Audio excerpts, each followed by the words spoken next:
महादेव काशीवासियों, आप सभी को मेरा प्रणाम। मसान की होली के संदर्भ में लोगों का मार्गदर्शन प्राप्त करने आज मैं कड़ी में आया हूँ।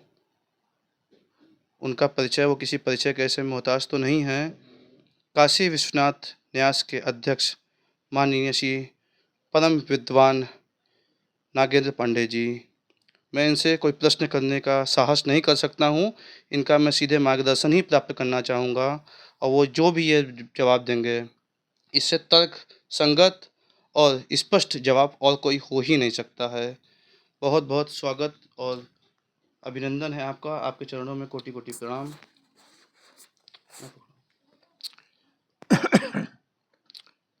महादेव के चरणों में अपनी विनती करते हुए मैं ये कहना चाहता हूँ कि बसंत ऋतु का बहुत ही पावन पर्व है होलिकोत्सव। इस फाल्गुन मास में किसी न किसी प्रकार से प्रकृति भी प्रफुल्लित होकर आनंद मनाती है। आप जाकर देखें तो बगीचों में आम की मंजरी आई है, उससे जो सुगंधित निकल रही है, उसको देख कर लगता है कि क्या प्रकृति ने परिवर्तन कर दिया है। गेहूं जौ की बालियों को देखकर आपको लगेगा कि एकदम उन्मत्त होकर जैसे खेतों में हरियाली फैली हुई है।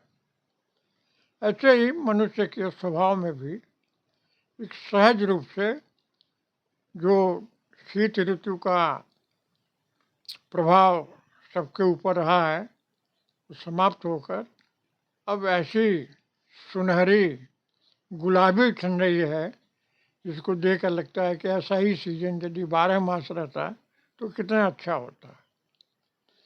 अब हम विचार करते हैं इसे होलिका के वो अवसर पर जो विविध प्रकार के आयोजन होते हैं। पहला आयोजन बसंत पंचमी से शुरू हो जाता है। माँ सरस्वती के चरणों में उनको अबीर गुलाल से श्रृंगार कर कर और माँ के चरणों में पूजन होता है। ये बसंत पंचमी होती है।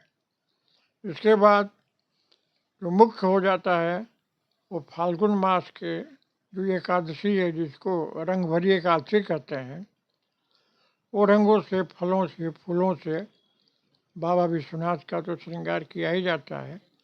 पूरे देश में जो भी हमारे सनातन मंदिर हैं, सनातन विग्रह हैं, उनका विशेष श्रृंगार, विशेष वस्त्र और गुलाल अबीर से उनका अभिनंदन किया जाता है।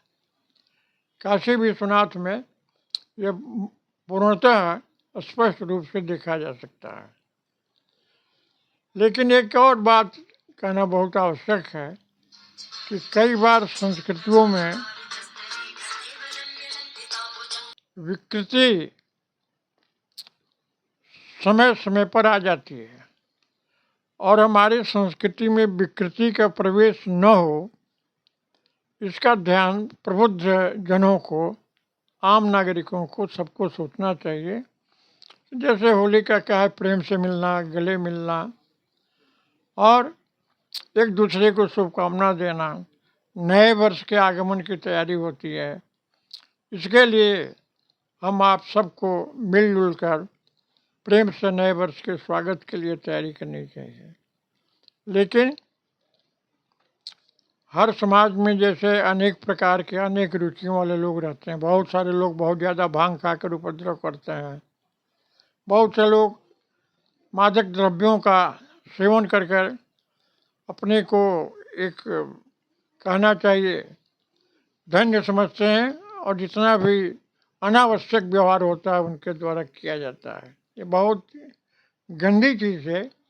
इससे समाज को आर्थिक, शारीरिक, स्वास्थ्य संबंधी हर तरह की विकृति आती है और उसका कुफल भोगना पड़ता है।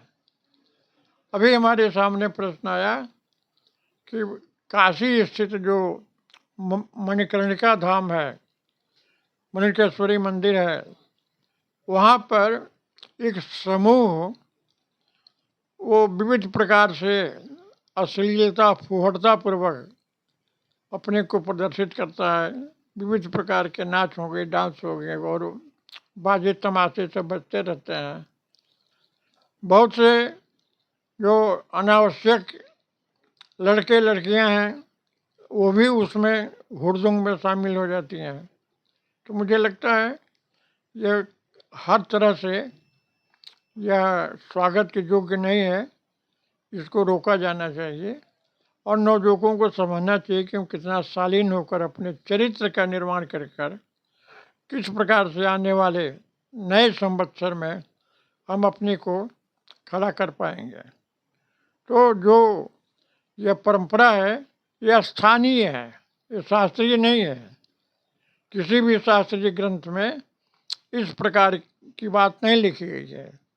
जो लिखा गया वो ये है कि जब होलिका दहन हो जाता है उसके दूसरे दिन दुलहटी जिसको कहते हैं तो वो भस्म, होलिका का भस्म एक दूसरे को माथे पर लगाते हैं और होलिका गीत गाते हैं और एक दूसरे से मिलकर फिर स्नान करते हैं। तब तत्पश्चात अन्य कार्यक्रम होता है। यही परंपरा है, यही शास्त्र कहता है कि होलिका दहन के दूसरे दिन। अब यह जो मणिकर्णिका पर हो रहा है इसका कहीं कोई उल्लेख नहीं है। किसी के मन में ये बात आई होगी, 2-4-10 साथी हो गए होंगे और हो सकता है धीरे धीरे उसकी संख्या ही बढ़े, लेकिन इसमें जो फुहड़ता होगी, जो चरित्र हत्या होगी और जिस प्रकार से फुहड़पन प्रदर्शित होगा, जैसा कि बताया गया कि ऐसा होता रहा है, अनेक वीडियो भी मुझे दिखाई दिए, तो ऐसा लगता है कि इसको रोका जाना चाहिए। और मैं सभी युवकों से और अपनी जो बहनें हैं, युवतियाँ हैं, सबसे मैं कहना चाहता हूँ कि इस त्यौहार को शांतिमय बनाए रखने का विचार कीजिए और जितना हो सकता है काशी की जो शालीनता है उस शालीनता के साथ अपनी सांस्कृतिक मर्यादा में रहते हुए इस त्यौहार को मनाया जाना चाहिए। मणिकर्णिका घाट पर होने वाले जो विभत्स दृश्य हैं उसका मैं विरोध इसलिए भी कर रहा हूँ कि जैसा काशी में एक मान्यता है कि कभी भी मणिकर्णिका घाट पर 100 से खाली नहीं रहता। वहाँ कोई न कोई कहीं न कहीं से आकर दाह संस्कार होता ही रहता है। तो जहाँ दाह संस्कार हो रहा है, परिजन दुखित होकर किस वातावरण में आए हुए हैं और उनके बीच में आप ढोल नगाड़े बजाओ और गाली गलौज की भाषा बोलो, मुझे लगता है ये निंदनीय है और ये ऐसा नहीं होना चाहिए। मैं सभी नागरिकों से और काशीवासियों से यह निवेदन करना चाहता हूँ कि इस परंपरा से अपने को भी दूर रखें और उसमें जो अति उत्साह में भाग लेने वाले कुछ हों उनको भी समझा बुझाकर शांत वातावरण बनाना चाहिए। और जैसे काशी की महिमा है, सर्वे भवन्तु सुखिनः, सर्वे सन्तु निरामयाः, सर्वे भद्राणि पश्यन्तु, माँ कश्चित् दुःख भाग् भवेत्। किसी को भी दुख न हो, सभी सुखी रहें, प्रसन्नतापूर्वक त्यौहार का, पर्व का आनंद लें। इन्हीं शब्दों के साथ हर हर महादेव।